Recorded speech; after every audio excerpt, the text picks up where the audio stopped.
Hello everybody, my name is Zen, and it is Thursday, May 17th, 2012. You're watching GLHF episode number 13, where we get to play whatever game we want, Thursday of every week. This week we are going to look at more Diablo 3. I know we've covered this game pretty much in detail on the classes before for GLHF, but it's important to cover it specifically for today because tomorrow our hardcore series launches. If you don't know what that's all about, you haven't obviously been watching the rest of our channel, but basically we're just going to be playing through from start to finish on hardcore mode, which means if we die, our characters are deleted, and if we die, we're done with that character, and we're not going to bring anybody back with like a lower level character or anything. So it should be fun. You should be able to watch us lose everything that we've ever worked for. But there's a few things I wanted to go over before that tomorrow, and this is a good opportunity to do so. Also to go over some of the details with this game launch and kind of all the, I guess like you could call it, controversy behind it and those details. But first, right? So this is the character I've been playing. I'm level 27, so I've gotten fairly far. I would say that's pretty far into the game. The game launched a couple days ago. Yesterday was the first day that I actually really got to go out and play as much as I possibly could, and that's why I got to level 27. Now, here's the thing. Well, there's a few things that you didn't really get to see in the beta content that I did, or the beta video that I did for GLHF. So I wanted to quickly go over those, and then we're going to quickly go over to the auction house, check out that kind of stuff, and then go check out some of the higher level gameplay. I think that's fair enough to show you guys, especially from those of you who are kind of curious about the game, haven't picked it up yet, or are waiting and have heard really bad things about the launch. And I'll get to that, like I said, in a minute. So the first thing is all the crazy achievements, holy cow, that I've gotten. They had a whoopsies, or I had 400 achievement points, and they restarted the servers, brought them back up, and I had 0 achievement points, so that's no bueno. They did add the feat of strength, though, for participating in the Diablo 3 beta. Now, what happens here is you're able to unlock quite a few things. Most of it has to do with this stinking banner. I could care less about the banner, but I quite like the way mine looks now. So you have a few different things here to customize, and like I said, most of these are unlocked through achievements or feats of strength and stuff like that. So with the shapes, you've got your basic ones up over here, but then you have all these ones that can be unlocked. Like this one was from completing Act 2, right? Just a weird shape. Completing Act 1. Don't know what that one's from, but that one's kind of cool. I quite like that one. That's from picking up 50,000 gold. I like that. I had it before they brought down the servers, and when I lost that achievement, which sucks because I've had to get this achievement twice, which means I should have 100,000 gold, but it's not going to work that way. But this is the one I've been using. I think it's really cool because it shows you which achievements it's from, which is great. Now, then you have the patterns. The patterns, like the back piece there. Once again, same thing. A lot of these are unlocked through achievements. There's quite a few of them. I like probably a handful. Most of them are pretty lame. I've been using this one because I got it from another achievement, which I thought was fun to get. Now these are the most interesting part, and this is where you're going to get the most variation on people's flags, are their sigils, right? So the sigils are once again unlocked through achievements. I think you're seeing a theme here. And like this one's unlocked from getting level 40 in hardcore, right? Hopefully we get that, but that's the Dark Rider. So if you see someone with this sigil, you know that they've played a hardcore character to level 40, which is hardcore within itself. There's like this one getting the Mad King's End and Inferno. I think that's killing the Skeleton King in Inferno. But it's very similar to, I think, the one that's from, oh look, and it also shows when people's achievements pop up. I thought I turned that off. I guess I did not. That is fine. I am going to blur out their names because I think that's rude if I don't. Now, there's a couple other things about this is, like, I got this one. This is from participating in the beta, right? The Angelic Seal, which is pretty cool. I think I've been using that one since I got some other random one I just turned off. Oh well.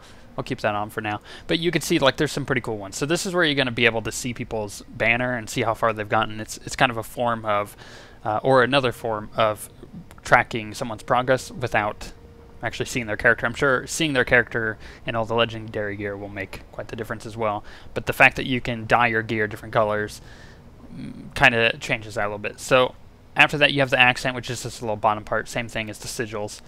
There's quite a few of really cool ones. These are less common achievements, it looks like, from what I've seen. Sigil position, really no achievements here or anything. You just change where you want it. I like it front and center in the middle.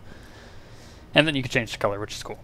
So that's one thing that wasn't completely detailed in the beta, was all the different achievements that go along with that and whatnot. Now, also, one thing you may notice is this background is changed based on what act you're in. And I'm in Act 3. I just started it probably like a quarter of the way through it. But this is changed based on what act you're in, which I like quite a bit. So that's another way, if you're in somebody's party, to track their progress. But the last thing I want to look at on the menu here before we actually go take a look at the game, because this is all boring stuff, is the auction house and how it's working now. So right now the gold, and you can't buy anything with money. So the gold's disabled, and you can't buy anything with money at the moment. It's going to be like a week after launch, so sometime next week that'll be enabled, which I think is cool. But you can basically search for any type of item, right? Like I could search for a one-handed item, and I could even make it very specific and go fist weapon for my monk. For whatever reason, there's nothing there, which I know there is because I was just looking. One-handed fist weapon. Can we go dagger? Fist weapon. No? Okay, well obviously it's a little buggy still. See how like it popped up with things there?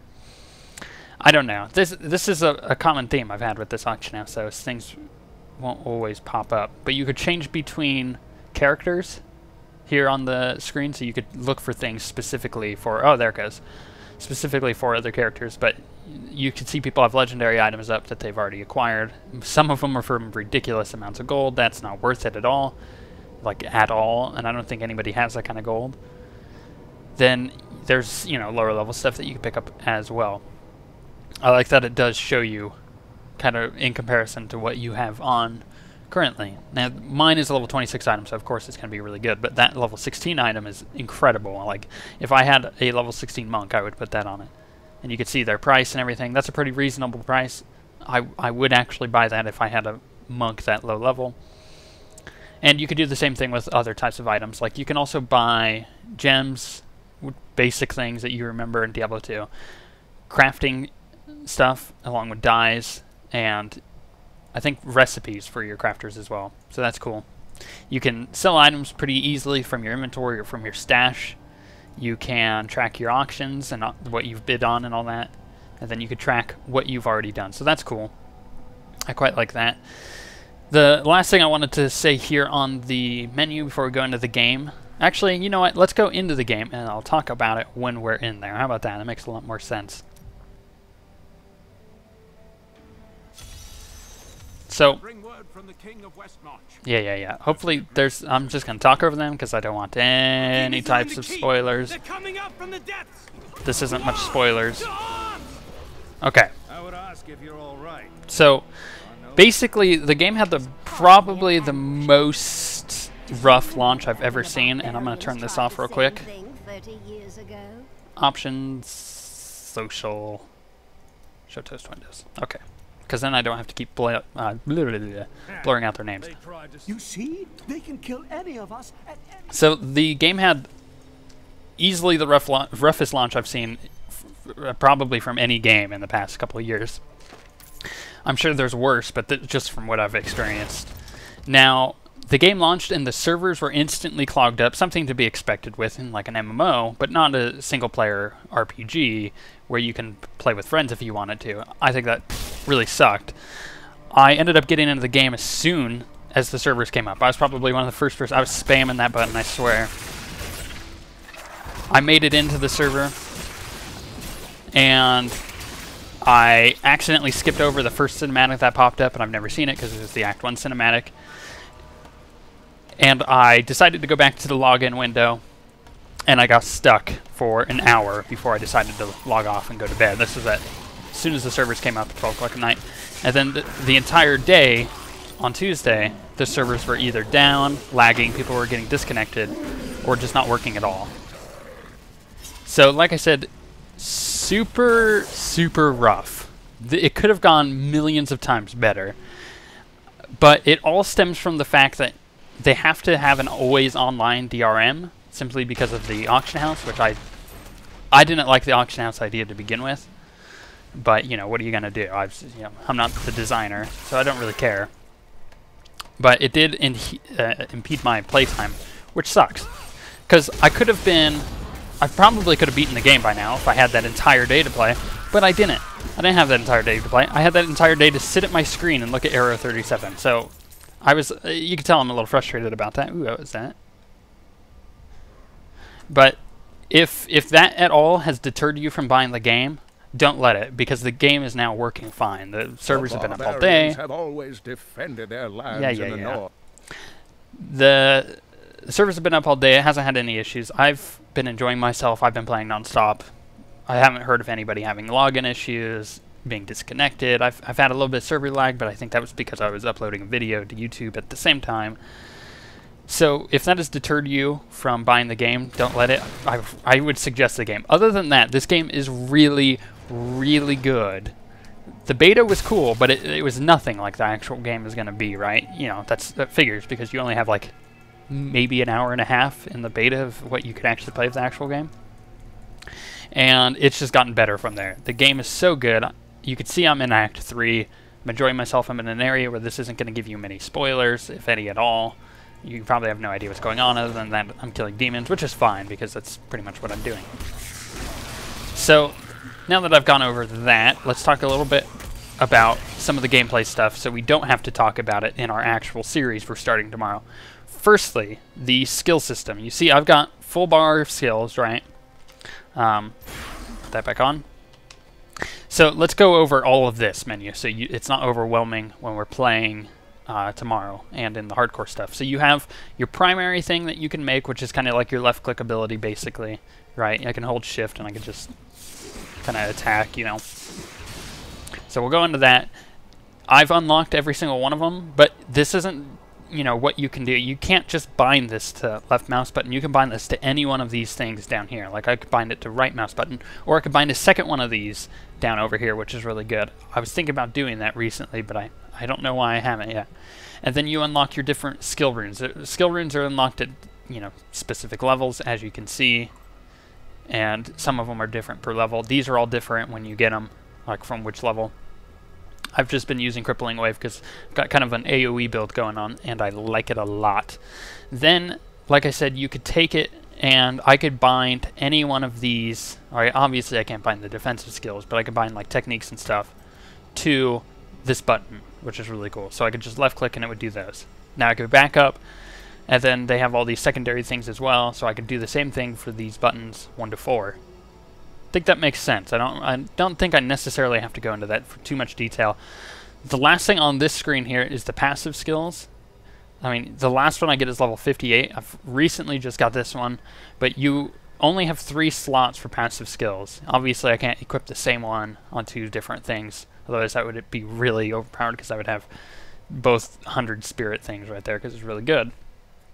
Some are way more useful than others. Some of them require a certain build to be useful, stuff like that. So you get 3 of them, level 10, level 20, and level 30.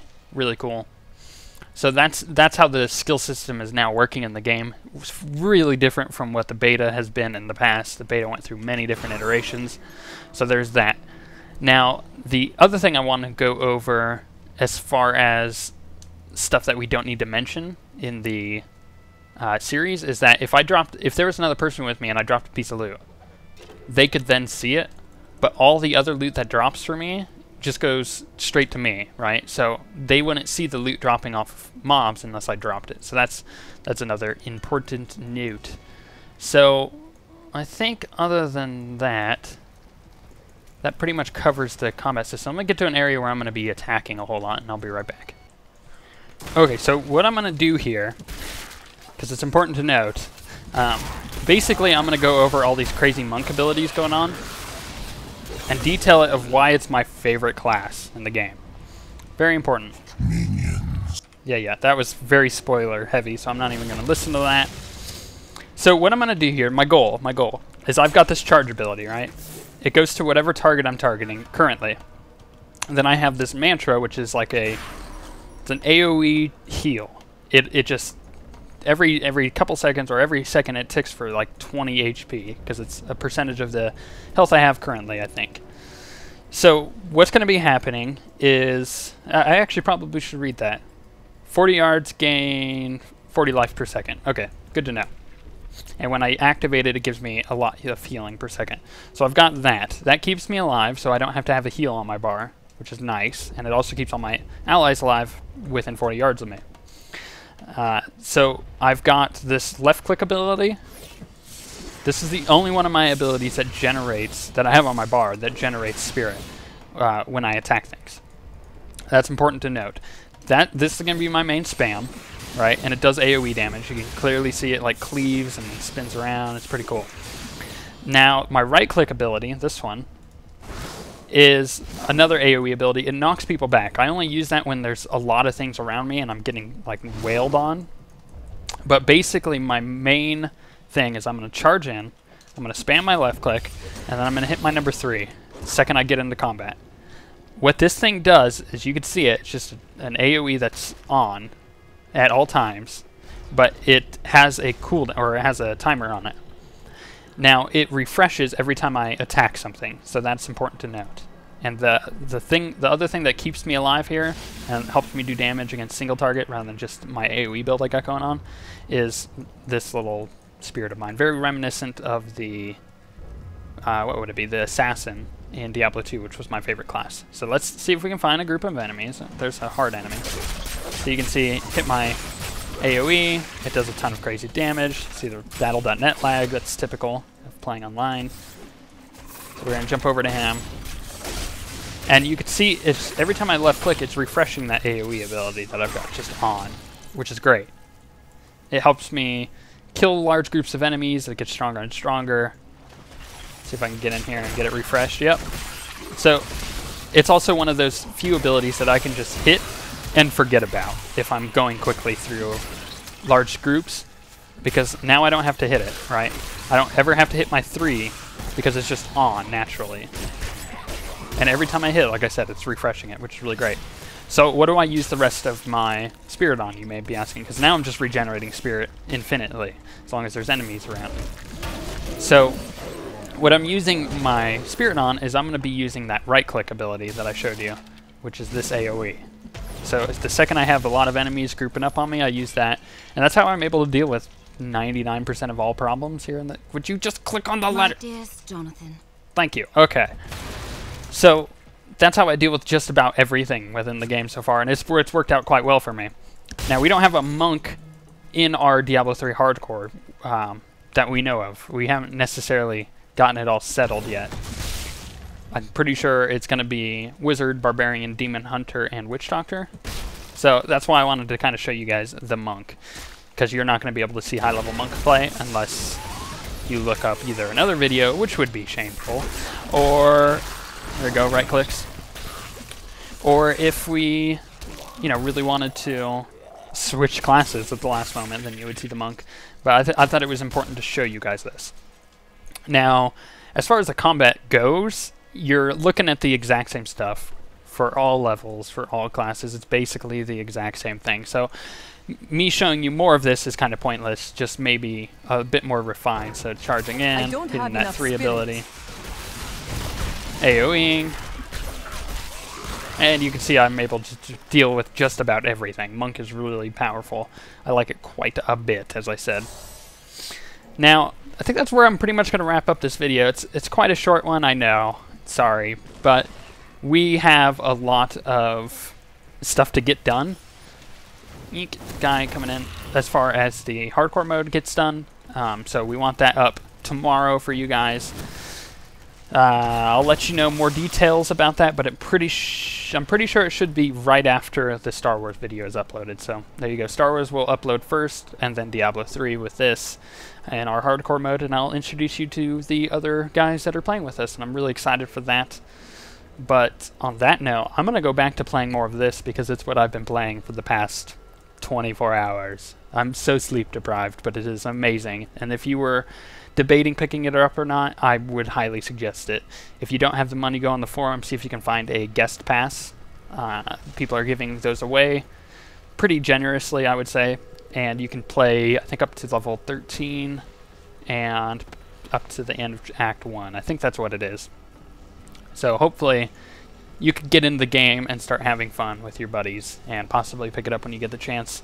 I usually don't like sell games this much, but this is well worth it.